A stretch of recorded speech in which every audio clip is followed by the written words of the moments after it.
Venus is hot enough to melt lead, with crushing pressure and a toxic atmosphere. Yet scientists have proposed a real plan to transform it into an Earth-like world. It sounds impossible, but it's based on physics, not science fiction. Here's how we could terraform Venus. Imagine standing at the bottom of the ocean. Not at the surface, 900 meters down. That's what your body would feel on the surface of Venus. You wouldn't even need the heat to kill you, the pressure alone would do it, in seconds. Why does this happen? The answer is in the atmosphere. 96% of it is carbon dioxide. Not trace amounts, not a marginal percentage. Almost the entire air of the planet is pure CO2. And that same CO2 is responsible for the heat. It traps sunlight in a runaway greenhouse effect that has pushed the average temperature to 465 degrees Celsius, hot enough to melt lead, tin, even zinc. Here's the first mistake almost everyone makes when thinking about terraforming, assuming you just need to cool down the planet. That's not enough. Even if we switched off the sun tomorrow, Venus's atmosphere would still be 90 times heavier than ours.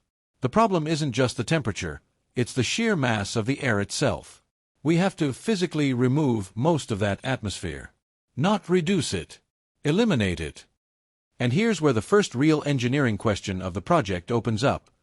How do you physically remove an ocean of air from an entire planet? The answer begins, surprisingly, not with heat, but with extreme cold. In 1991, British engineer Paul Birch published a study with a blunt title, Terraforming Venus Quickly.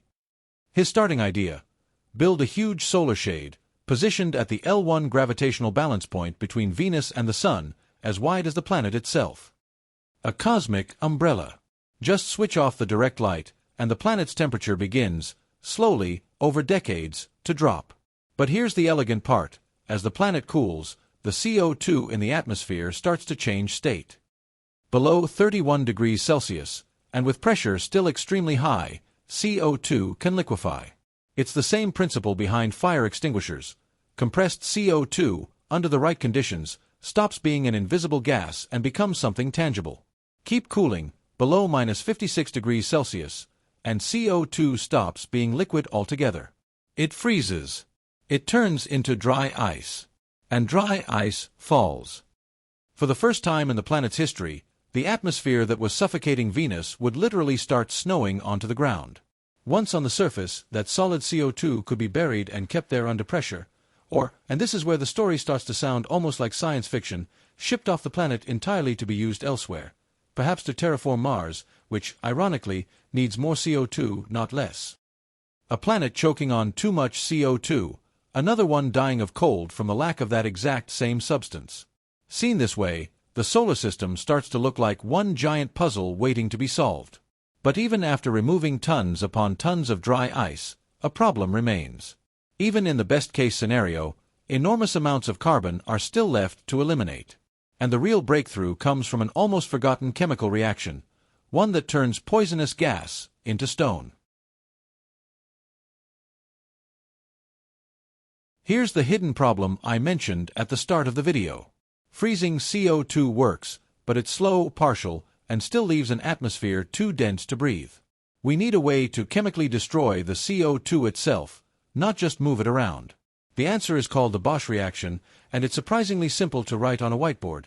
Take hydrogen, react it with carbon dioxide, and you get two products, water and solid carbon, in the form of graphite. Stop for a second and think about what this reaction actually means. The gas that makes Venus uninhabitable would literally turn into pencil lead. Graphite is the same material used in pencil tips, and into water. The one ingredient Venus is completely missing today. Birch estimated that converting the entire atmosphere this way would take roughly 40 quintillion kilograms of hydrogen. A number so enormous that nothing on Earth comes close to providing it. That hydrogen would have to come from outside Earth, from gas giants like Jupiter and Saturn, or from their icy moons. A more recent idea, discussed even within NASA circles, proposes something even bolder: shattering an ice moon in orbit around Saturn and shipping its fragments toward Venus, piece by piece, for centuries. A planet literally rebuilt from the pieces of another world, destroyed on purpose to make it happen. But here's the real problem, the one I opened with, and the one most articles never fully explain. The graphite produced by this reaction isn't necessarily stable. If even a small fraction of the oxygen were released back into the atmosphere instead of staying locked inside water molecules, that graphite, piled up across thousands of square kilometers on Venus's scorching surface, could spontaneously catch fire. A planetary wildfire, fueled by the planet itself. That's why this plan, on its own, isn't enough. Every single phase of the process needs to be controlled with chemical precision. And even solving that, there's a second byproduct of the reaction still to deal with: water. Because that water, the moment it's created, wouldn't fall as rain right away. It would remain vapor, suspended in the planet's hot air. And water vapor, as we know, is itself a powerful greenhouse gas. Another enemy born from the solution itself. That's why the solar shade cooling from the previous chapter isn't optional. It's a mandatory step that has to happen in parallel, not before or after. Only once the temperature drops low enough can that water vapor finally condense and fall. And here, for the first time in Venus's history, something the planet has never had would start to form: rain. Then lakes. Then, according to Birch's estimates, an ocean covering up to 80% of the planet's surface. A synthetic ocean, built atom by atom, born from the chemical reaction between the planet's own poison and hydrogen brought in from other worlds. Even after solving the atmosphere, the temperature, and the water, one last, strange obstacle remains. One of those details that seems minor, and actually changes everything. A day on Venus lasts 243 Earth days. Longer than its own year, which lasts 225 days. It is, quite literally, the slowest spinning planet in the solar system. What does that mean in practice?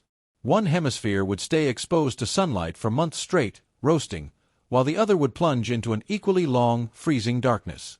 No form of agriculture, no stable ecosystem could survive a cycle that extreme. The proposals to fix this problem are, if anything, even more ambitious than everything we've covered so far. One idea is to strike the planet with bodies at least 96 kilometers in diameter, in impacts calculated with surgical precision, to transfer rotational energy to the planet itself, a bit like giving a spinning top a sideways tap to make it spin faster. Another idea, less violent but slower, proposes using mass drivers, huge electromagnetic cannons, installed on the surface, firing material in a precise direction to generate a continuous push over time, gradually accelerating the planet's rotation. In either scenario, we're talking about a process that would take centuries, not decades.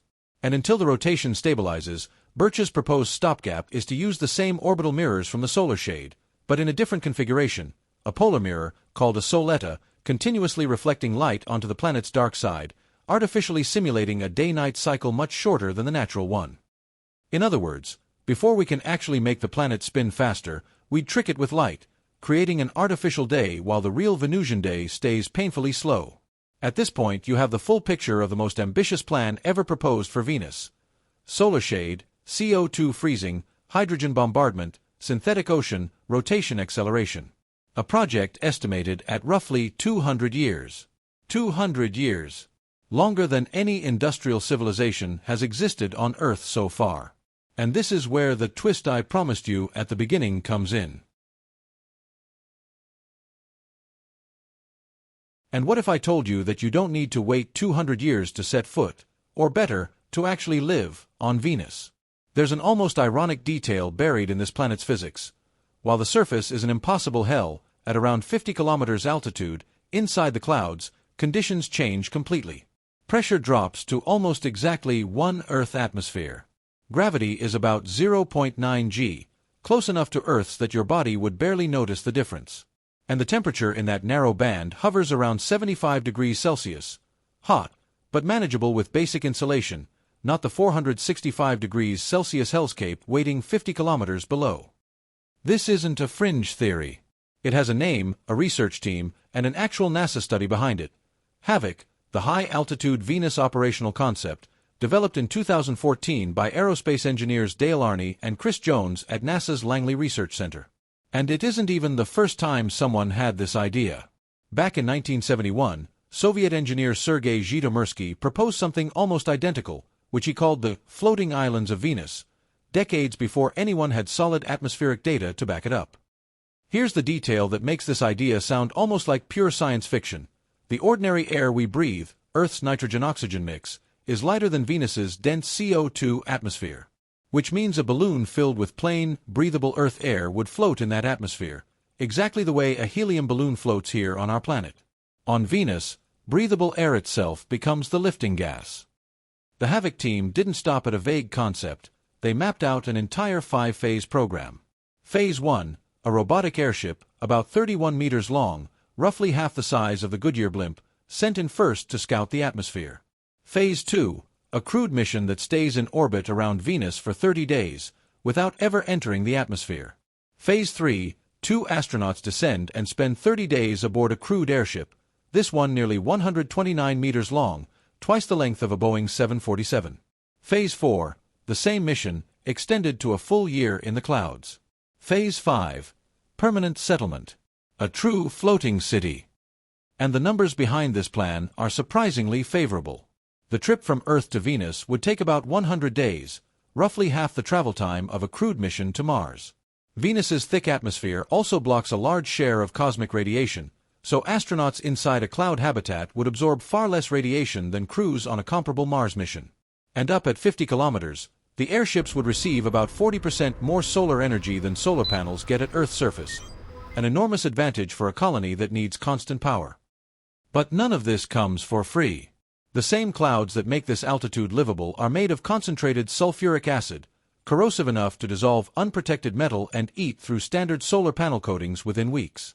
NASA's own engineers had to bring in material specialists just to solve this one problem, testing Teflon-based coatings capable of shielding solar cells and structural surfaces from a constant rain of acidic droplets. It's a real engineering challenge, but a fundamentally different kind of challenge than the one we've spent the last 3 chapters describing. This is material science, not planetary reconstruction. This is the idea's real power. It sidesteps almost everything we covered earlier in this video. No solar shade the size of a planet. No quintillions of kilograms of imported hydrogen. No centuries spent waiting for Venus to physically start spinning faster. Just the right habitat, built with acid-resistant materials, floating at the one altitude where physics is already, quietly, on our side. It's worth being clear about what HAVOC actually was. NASA has stated it was never formally adopted as an official human exploration program. It began as an internal study, largely intended to sharpen the analytical skills of a young engineering team. It was never funded beyond that initial phase and was shelved by 2017. But the concept refused to disappear. Some of the very technologies it forced engineers to think through, aero capture, inflatable structures, acid-resistant coatings, went on to inform later Moon and Mars mission studies. And the core scientific claim behind it still holds up perfectly today. At 50 kilometers, Venus remains, in the words of the researchers themselves, the most Earth-like environment anywhere in the solar system, aside from Earth. Birch's plan remains the ultimate destination, a true second planet, with real oceans, open air, and an open sky, 2 centuries in the making. But a floating outpost like HAVOC could be the first real step toward it. Not a finished second Earth, but a foothold. Something that, with the right materials and the right funding, could plausibly begin not in 200 years, but within a single human lifetime. Let's recap the journey we just took. A planet that melts lead, crushed under an atmosphere 90 times denser than ours. A giant solar shade cooling it enough to make solid carbon dioxide snowfall. A chemical reaction that turns the planet's own poison into graphite and a brand new ocean. A rotation that needs to be sped back up with asteroid impacts or electromagnetic cannons. And, in the end, maybe the most elegant shortcut of all, not conquering the hellish ground, but floating above it, where physics already offers us near-Earth-like conditions for free.